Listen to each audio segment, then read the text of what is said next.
നമസ്തേ. സനാതനധർമ്മമാർഗത്തിലെ ഹിന്ദുധർമ്മമാർഗത്തിലെ എല്ലാവർക്കും പ്രണാമം. ഞാൻ കുടവട്ടൂർ വാമനൻ നമ്പൂതിരി, കൊട്ടാരക്കര. എല്ലാ ബുധനാഴ്ചയും നടത്തി വരാറുള്ള സനാതനധർമ്മ ആചാരചിന്തകൾ അതിൻ്റെ 162 ഭാഗത്തിലേക്ക് ഏവർക്കും സ്വാഗതം. ഐതിഹ്യോപനിഷത്ത് 3-ാം അധ്യായമാണ് നമ്മളിപ്പോൾ ചർച്ച ചെയ്തുകൊണ്ടിരിക്കുന്നത്. അതിലെ 2-ാം മന്ത്രത്തിൽ സാധകന്മാരുടെ വിചാരത്തിൻ്റെ ഫലമായി അവർ സാക്ഷാത്കരിച്ച തത്വത്തെ വ്യക്തമാക്കുന്നു. ഇന്ദ്രിയങ്ങളുടെ ആവിർഭാവത്തെ വിവരിക്കുന്ന സന്ദർഭത്തിൽ ഹൃദയത്തിൽ നിന്ന് മനസ്സിൻ്റെയും മനസ്സിൽ നിന്ന് ചന്ദ്രൻ്റെയും ഉൽപ്പത്തിയെപ്പറ്റി പറഞ്ഞിട്ടുണ്ട്. ഇവിടെ ഹൃദയമെന്ന് പറയുന്നത് ബുദ്ധിയെയാണ്. ബുദ്ധിയും മനസ്സും ഒരേ അന്ധഃകരണത്തിൻ്റെ തന്നെ 2 ഭാവങ്ങളായിട്ടാണ് ഇവിടെ പറയുന്നത്.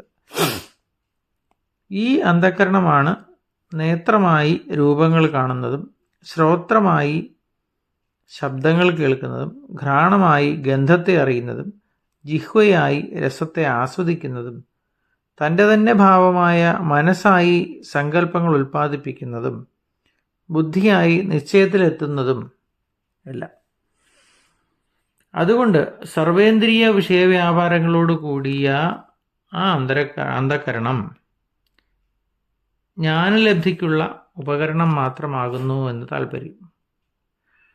ജ്ഞാതാവ് ഇതിൽ നിന്ന് വ്യത്യസ്തനായി സ്ഥിതി ചെയ്യുന്നതായിട്ടാണ് ഇതിൽ നിന്ന് നമുക്ക് മനസ്സിലാക്കേണ്ടത്. ഇന്ദ്രിയ സമുദായത്തിൽ കൂടി പ്രവർത്തിക്കുന്ന പ്രാണനും ബുദ്ധിയും, അതായത് അന്ധഃകരണവും ഒന്നാണെന്ന് കൗശീതകി ബ്രാഹ്മണോപനിഷത്തിൽ യോ വൈ പ്രാണ സ പ്രജ്ഞ യാ വൈ പ്രജ്ഞ സ പ്രാണ എന്ന് വ്യക്തമാക്കിയിട്ടുണ്ട്. അതുകൊണ്ട് പാദങ്ങളുടെ അങ്കുഷ്ടാഗ്രത്തിൽ കൂടി പ്രവേശിച്ച് ആത്മാവ് അല്ലെങ്കിൽ പ്രാണൻ ജ്ഞാനോപകരണമായി തീരുന്നത് കൊണ്ട് ഗൗണമാകുന്നു. അതുകൊണ്ട് നമുക്ക് ഉപാസ്യനായി തീരുവാൻ നിവൃത്തിയില്ല.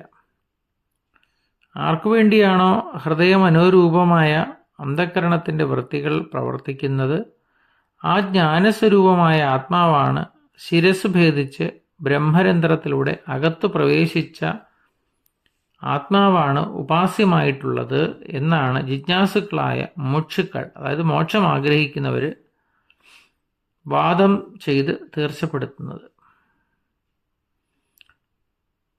നിരുപാധികനായ ആത്മാവ് അന്ധഃകരണമാകുന്ന ഉപാധിയിൽ പ്രതിഫലിക്കുമ്പോഴാണ് സോപാധികനായി തീരുന്നത്. ആ ഉപാധിവിശിഷ്ടനായ ആത്മാവിനെ ജീവൻ എന്ന് പറയുന്നു. ജീവൻ എന്താണ് എന്നാണ് ഇവിടെ സൂചിപ്പിച്ചത്. ജീവൻ കരണങ്ങളുമായി താതാത്മ്യം പ്രാപിച്ച് വിഷയഗ്രഹണത്തിലും ലോക വ്യവഹാരങ്ങളിലും പ്രവർത്തിച്ചു കൊണ്ടിരിക്കുന്നു.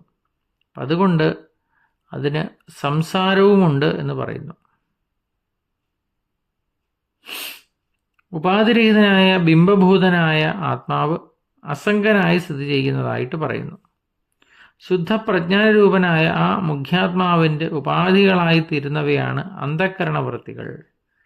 ആ ഉപാധികളെ അല്ലെങ്കിൽ വൃത്തികളെ അടിസ്ഥാനപ്പെടുത്തിയിട്ടുള്ള ശുദ്ധാത്മാവിൻ്റെ ഗൗണങ്ങളായ, അതായത് ഗുണത്തെ സംബന്ധിച്ചിട്ടുള്ള നാമധേയങ്ങളാണ് സജ്ഞാനം, ആജ്ഞാനം എന്നിങ്ങനെ ഇവിടെ പറഞ്ഞിട്ടുള്ള പേരുകൾ.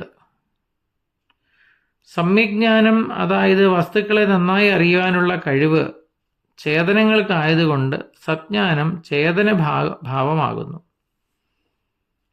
ആജ്ഞാപിക്കാനുള്ള ശക്തി എപ്പോഴും പ്രഭുക്കൾക്കായതുകൊണ്ട് ആജ്ഞാനം ഈശ്വരഭാവമാകുന്നു.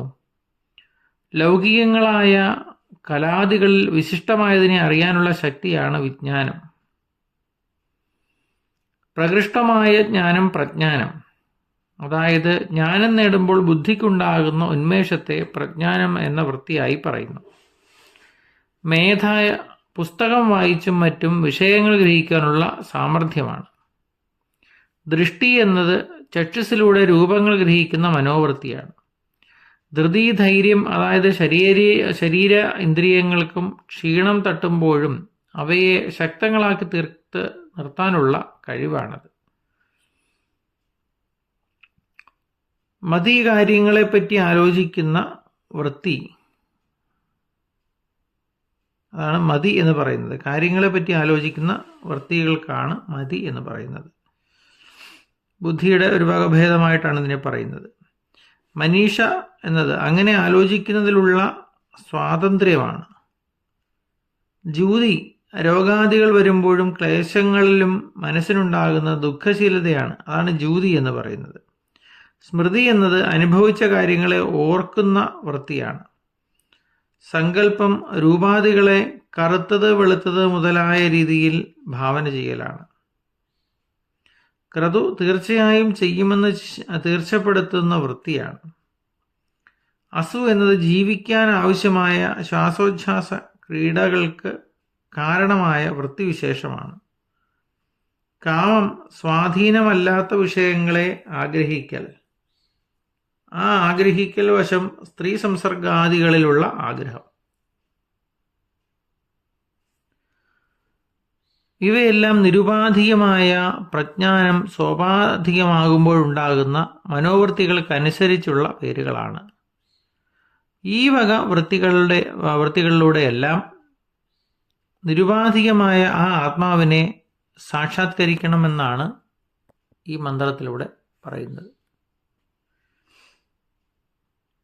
അടുത്ത മന്ത്രത്തിൽ അന്ധഃകരണത്തിന്റെ ഉപാധികളിലൂടെയെല്ലാം അനുഭവപ്പെടുന്നത് നിരുപാധികമായ പ്രജ്ഞാനം, അതായത് ആത്മാവ് തന്നെയാണെന്ന് സാധകന്മാർ വിചാരം ചെയ്ത് തീർച്ചപ്പെടുത്തിയതനുസരിച്ച് തത്വം അസി എന്ന മഹാവാക്യത്തിലെ ത്വം പദത്തിന്റെ ലക്ഷ്യാർത്ഥം 2 മന്ത്രങ്ങളെ കൊണ്ട് വ്യക്തമാക്കുന്നു.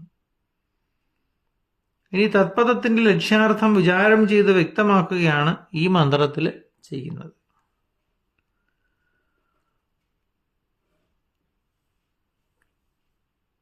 അന്ധഃകരണോപാധികളിൽ പ്രവേശിച്ച് ജലപാത്രങ്ങളിൽ കാണുന്ന സൂര്യബിംബങ്ങളെ പോലെ, അതായത് സൂര്യപ്രതിബിംബങ്ങളെ പോലെ സർവശരീരങ്ങളിലും കാണപ്പെടുന്ന പ്രാണരൂപിയായ അപരബ്രഹ്മം ഈ പ്രജ്ഞാനമാകുന്നു. ഇതം പശ്യതി, അതായത് ഇതിനെ കാണുന്നു എന്ന് മുൻ അധ്യായത്തിൽ വിവരിച്ച ഗുണം കൊണ്ട് ഇന്ദ്രൻ എന്ന് പറയുന്നതും അല്ലെങ്കിൽ ദേവരാജനായി പറയുന്നതും ഈ പ്രജ്ഞാനാത്മാവിനെ തന്നെയാണ്.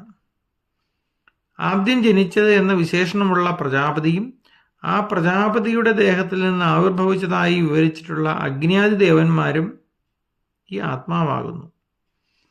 ആകാശാദി പഞ്ചഭൂതങ്ങളിലും കൊതുക് മുതലായ നിസാര ജീവികളിലും ഈ ആത്മാവ് തന്നെ കാണപ്പെടുന്നു. അണ്ഡങ്ങൾ, അത് മുട്ട വിരിഞ്ഞുണ്ടാകുന്ന പാമ്പ്, പക്ഷി മുതലായവ.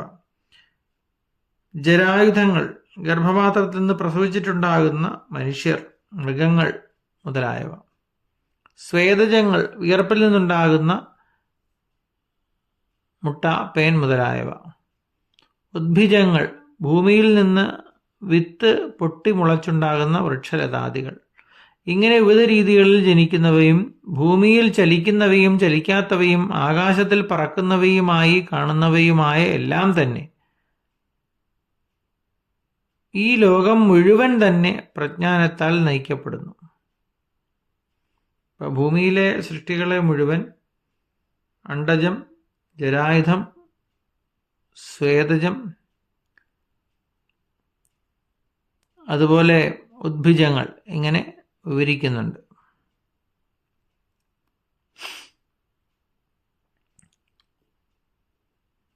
അപ്പൊ ഇതൊക്കെ ഇങ്ങനെ നടക്കുന്നത് പ്രജ്ഞാനം കൊണ്ടാണെന്നാണ് പറയുന്നത്. ഉൽപ്പത്തി സ്ഥിതിലയ കാലങ്ങളിലെല്ലാം പ്രജ്ഞാനത്തിൽ തന്നെ പ്രതിഷ്ഠവും അപ്രതിഷ്ഠിതവുമാകുന്നു.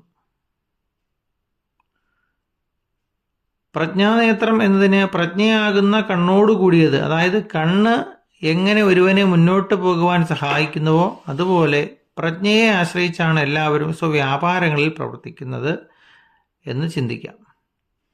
ഇങ്ങനെ ആധ്യാത്മികമായും ആധിഭൗതികമായും ആധിദൈവികമായും പല വിധത്തിൽ പ്രകാശിക്കുന്നതായി തോന്നുന്ന ആ പ്രജ്ഞാനം തന്നെയാണ് ശാന്തവും ഏകവും അദ്വയവും നിർമ്മലവും സർവശബ്ദപ്രത്യാഗോചരവുമായ ബ്രഹ്മം എന്ന് അറിയപ്പെടുന്നത്. അപ്പോൾ ബ്രഹ്മം തന്നെയാണ് ഈ പറഞ്ഞവ എല്ലാം എന്നാണ് സൂചിപ്പിച്ചതിൻ്റെ ചുരുക്കം എന്ന് പറയുന്നത്. പിന്നെ തത്പദത്തിൻ്റെ ലക്ഷ്യാർത്ഥമായി നിർണയം ചെയ്യപ്പെട്ട ബ്രഹ്മം തന്നെ അത്യന്തം വിശുദ്ധമായ പ്രജ്ഞയാകുന്ന ഉപാധിയോട് ചേരുമ്പോൾ സർവജ്ഞനായ ഈശ്വരനായിട്ട് അറിയപ്പെടുന്നു. അവ്യാകൃതമായ ജഗത് ബീജത്തെ പ്രവർത്തിപ്പിക്കുമ്പോൾ നിയന്താവാകുന്നതിനാൽ അന്തര്യാമി എന്നും അറിയപ്പെടുന്നു. ഇത് തന്നെ വ്യാകൃത ജഗത്തിന് ബീജഭൂതമായ സമഷ്ടിബുദ്ധിയെ താനെന്ന് അഭിമാനിക്കുമ്പോൾ ഹിരണ്യഗർഭനെന്നും, അണ്ടത്തിലുണ്ടെ ഉള്ളിലുള്ള പ്രഥമ ശരീരമാകുന്ന ഉപാധിയോടുകൂടിയിരിക്കുമ്പോൾ വിരാട്ടെന്നും പ്രജാപതി എന്നും പറയപ്പെടുന്നു. പ്രജാപതിയിൽ നിന്നുണ്ടായ അഗ്ന്യാദികളായ ഉപാധികളോട് ചേർന്നിരിക്കുമ്പോൾ അതത് ദേവതകളായി അറിയപ്പെടുന്നു. വ്യഷ്ടിഭൂതങ്ങളായ മനുഷ്യാദി ശരീരങ്ങളാകുന്ന ഉപാധികളിൽ മനുഷ്യാദി നാമങ്ങളോടുകൂടിയിരിക്കുന്നു. ചുരുക്കത്തിൽ ബ്രഹ്മാവ് മുതൽ സ്തംഭം, അതായത് പുൽക്കൊടി വരെയുള്ള ഉപാധിഭേദങ്ങളെ കൊണ്ടെല്ലാം ഭിന്ന ഭിന്നമായി അറിയുന്നത് ഏകമായ ബ്രഹ്മത്തെ തന്നെയാകുന്നു എന്ന് താല്പര്യം.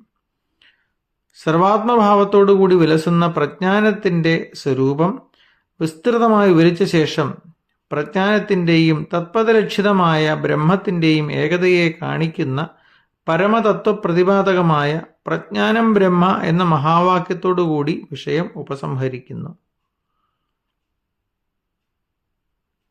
ഈ ഉപനിഷത്തിന് മൂലഭൂതമായ ഋഗ്വേദത്തിലെ മഹാവാക്യമാണ് ഇത്. അതായത് പ്രജ്ഞാനം ബ്രഹ്മ എന്നത് ഐതരേയ ഉപനിഷത്തിലാണ് പറയുന്നത്. ഈ ഉപനിഷത്ത്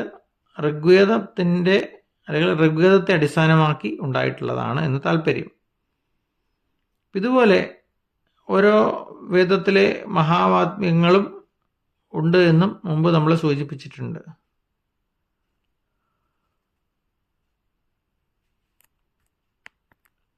ഇപ്പോൾ ബ്രഹ്മത്തിൻ്റെ വിവിധങ്ങളായ ഭാവങ്ങളെയാണ്, പ്രജ്ഞാനഭാവങ്ങളെയാണ് ഈ മന്ത്രങ്ങളിലൂടെ ഋഷി നമുക്ക് പറഞ്ഞു തരുന്നത്. ഇത്രയും സൂചിപ്പിച്ചുകൊണ്ട് ഇന്നത്തെ പ്രഭാഷണം അവസാനിപ്പിക്കുകയാണ്. Phone number 94 47 30 62 73. നമസ്തേ.